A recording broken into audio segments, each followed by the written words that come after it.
शुंग और सातवाहन वंश, है ना, आप लोगों के सिलेबस का एक प्रमुख अध्याय है, शुंग और सातवाहन वंश। जिस समय भारत के अंतर्गत में मौर्य युग का जो है जब पतन हुआ, तो मौर्य युग के पतन के पश्चात में यहाँ की जो राजनीतिक एकता थी, वो राजनीतिक एकता बिल्कुल अस्थिर हो चुकी थी। शासकों के बीच में मनमुटाव जो है हो चुका था। तत्पश्चात भारत के जो उत्तर पश्चिमी इलाके का जो क्षेत्र था, इस उत्तर पश्चिमी इलाके के क्षेत्र पर कुछ ऐसी लड़ाकू जातियां जो है प्रवेश कर गई थी। लड़ाकू जातियां जो है प्रवेश कर गई थी और लड़ाकू जातियों के अंतर्गत में हालांकि शुंग वंश की जो स्थापना है, शुंग वंश के प्रमुख संस्थापक के रूप में पुष्पमित्र शुंग का नाम जो है लिया जाता है ना। और पुष्पमित्र शुंग के द्वारा जो कि ये बृहदत्त का जो है सेनापति था, है ना,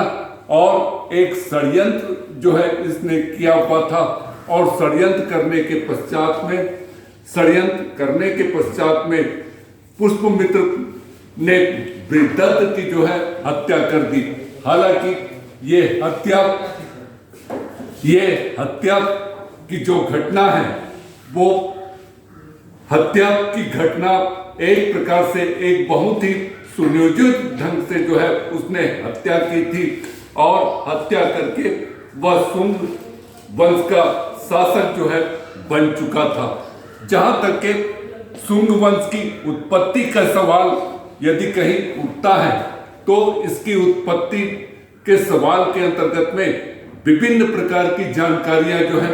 उपलब्ध होती हैं, है ना। हालांकि शुंग वंश के संदर्भ में एक सही जो जानकारी है, वो सही जानकारी एक नाट्य शास्त्र जिसको कि मालविका अग्निमित्र के नाम से जो है जाना जाता है, इस नाट्य शास्त्र के अंतर्गत में इसकी जानकारी जो है प्राप्त होती है। जहां तक के शुंग वंश की उत्पत्ति का सवाल उठता है, तो इसके विषय के अंतर्गत में भिन्न भिन्न प्रकार के तर्क इतिहासकारों के द्वारा जो है दिए गए हैं, है ना। कुछ इतिहासकार कहते हैं कि शुंग वंश वास्तव में जो है ब्राह्मण थे, है ना, शुंग वंश वास्तव में ब्राह्मण थे। कुछ कहते हैं कि शुंग वंश बिल्कुल पारसिक थे, शुंग वंश पारसिक थे। और कुछ का जो तर्क बना हुआ है, कि शुंग वंश की तुलना मौर्य से जो है ये लोग करते हैं, और मौर्य से करने की जो जानकारी है, वो दिव्यदान नाम का जो ग्रंथ है ना, उस ग्रंथ के आधार पर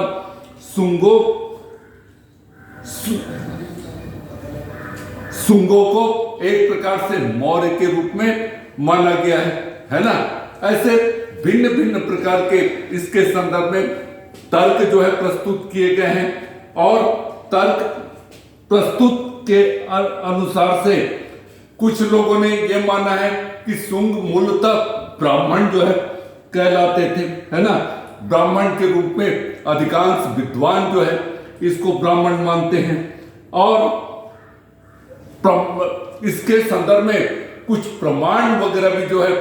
प्राप्त किए गए हैं, और उस प्रमाण के अंतर्गत में यह माना गया है कि जिसमें कि शुंग वंश मूलतः ब्राह्मण जो है कहलाते थे। जैसे कालिदास की रचना मालविका अग्निमित्र की जो है रचना की गई है, और इस रचना के अनुसार शुंग